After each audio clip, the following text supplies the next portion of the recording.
Hello everyone, I'm Rich Arkanov, Superintendent, Center Grove School Corporation, and with me today is Assistant Superintendent, Mr. Jason Taylor.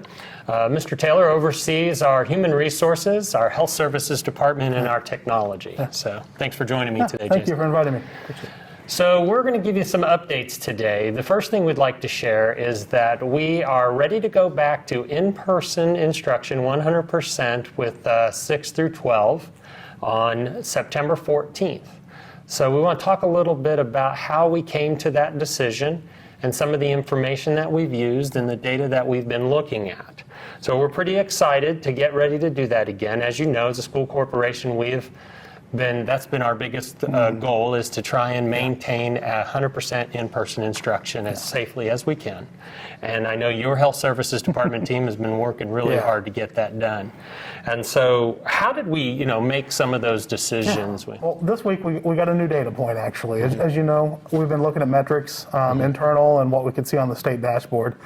This week, the governor's office and the Department of Health provided us with a new metric to kind of look at a county by county representation on how we're doing with the coronavirus, and how we could approach schooling during those periods of time. So on Wednesday evening, they actually released a new metric, and it indicated that they felt Johnson County was in a good spot and in-person schooling should be taking place.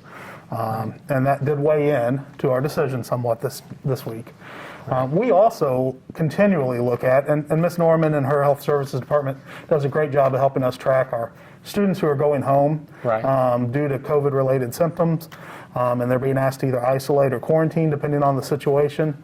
We've been tracking that, and we saw a tremendous decrease in those numbers. I'm sure it's attributed to us not being in-person learning for that 1 week, and then the ability not to quarantine as many students with the blended model really has put us in a great place that we think returning to in-person traditional schooling is something we can do. That's right, and I'm excited by that. And with that additional information from the governor's office, we were able to work and create some new metrics that we're going to use to help us, some additional information.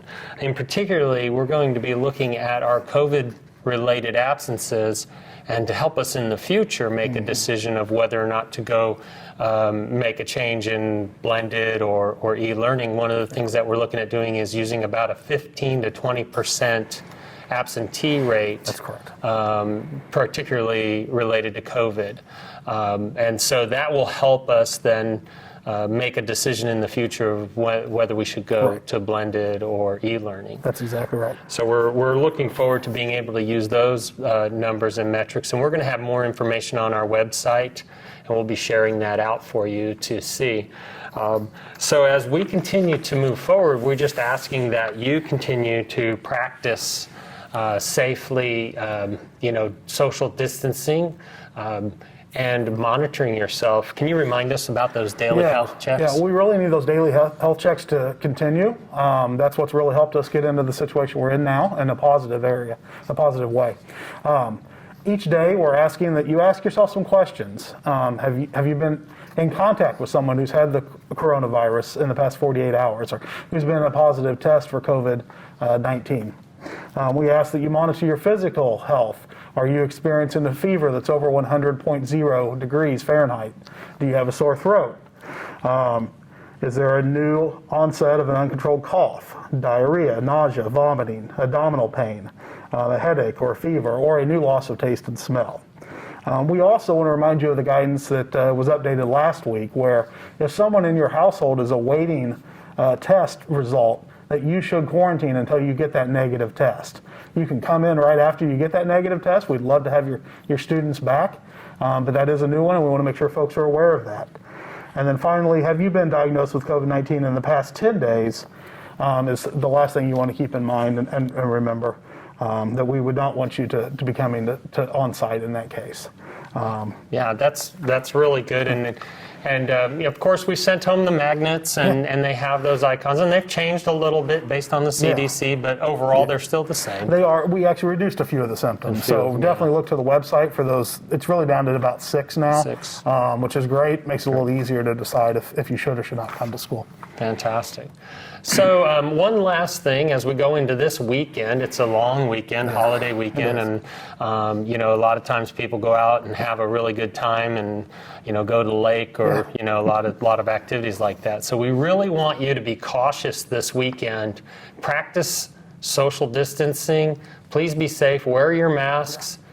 Do everything you can to prevent the spread so that we can come back on the 14th and be able to maintain in-person instruction 100%. As we shared, that's our goal. So thank you so much for listening to us today and being part of the solution, if you will, to everything that's going on. And we appreciate your support as we continue to move forward this year. Thank you.